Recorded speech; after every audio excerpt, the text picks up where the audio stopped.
Hey everybody, this is Paul, and I usually don't do this, but I wanted to try the Vietnamese white dragon fruit from Vietnam. So I hear that it can taste kind of bland. I've heard other people say it can taste kind of sweet, and since I just finished Paul Thompson's Pattaya book, I can tell you some more about it. So anyways, here's one of our versions of Vietnamese white, and it has not fruited or flowered yet, but it does take on the cold growth fine. We had frost last week. I did not cover it. You can see that new growth is still going to shoot, still growing every day. So in addition, I did notice from Paul Thompson's book that he says that he had collected 9 different types of Vietnamese white, and the variation was very different. Sometimes he questioned if they were self-fertile. Other times he noticed there was very different shapes, and the fruit could be either pure, beautiful white and really sweet or bland, or it could even be kind of an opaque off-white color. So anyways, he mentioned that for 100 years ago, the French imported self-fertile dragon fruit to Vietnam. And now there's a huge market. They create a lot of it and push it out. I got mine at our local Vons. So $5.99 a pound I think I paid. So here's a Vietnamese white. It's also known as Vietnamese Jaina. So that one is one version of Vietnamese white that I have. Also, Paul Thompson mentions Alice Snow as a different one from Spring Valley. You can see it definitely looks different than the other ones I've shown you so far. These are all Hylocereus undontis, so they must be different hybrids over time, or cross-pollination, or seedlings. Many factors could be the reason to explain why they're so different.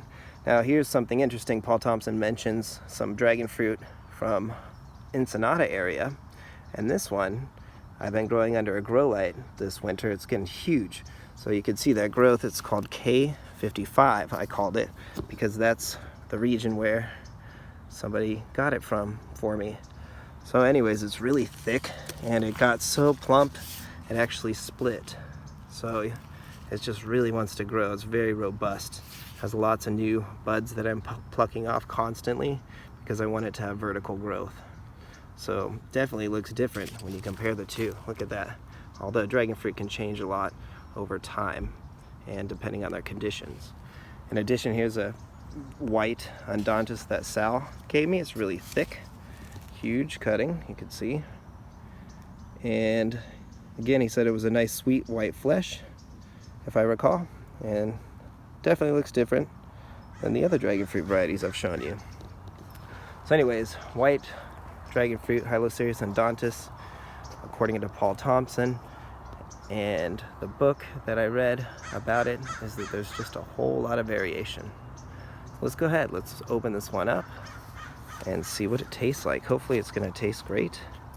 Again, I bought this fresh yesterday at our local Vons, $5.99 a pound, and it looks like it's straight from Vietnam. All right, let's go pop it open.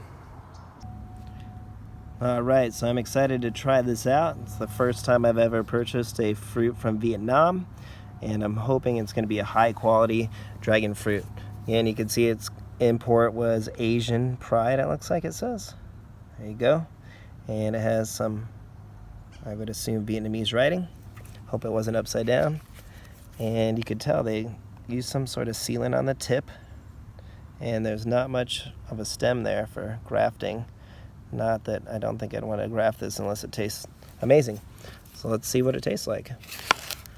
All right, so it is a really pretty white. It's definitely not a ugly color at all, or opaque.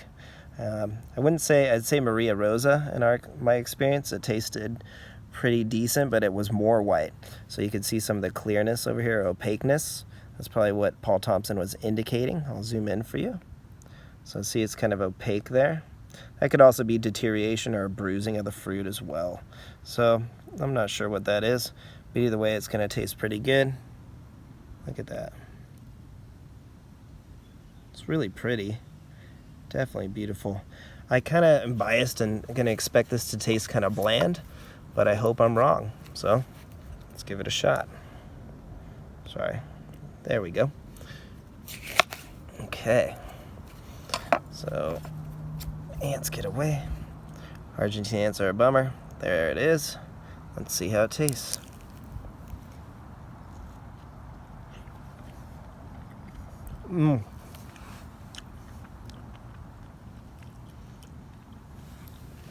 It was definitely a big bite, sorry.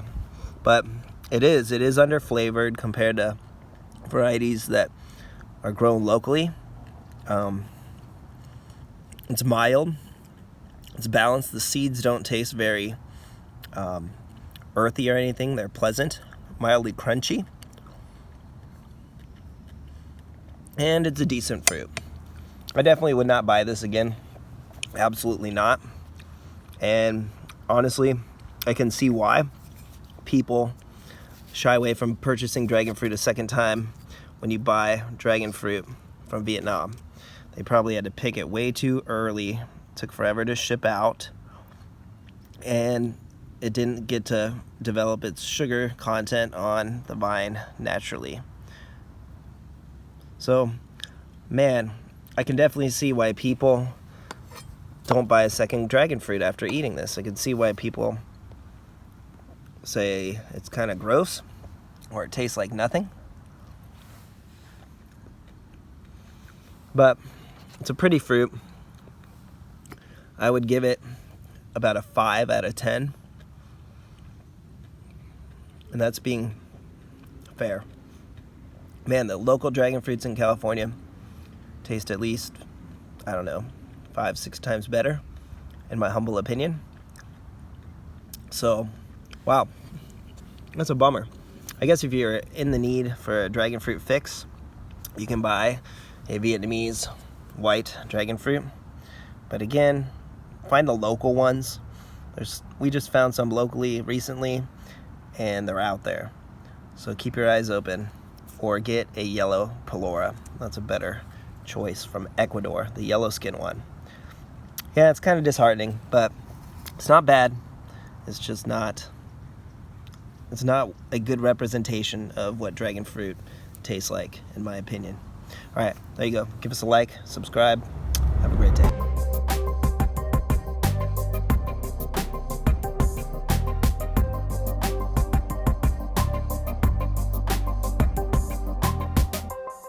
Dude, it's creepy.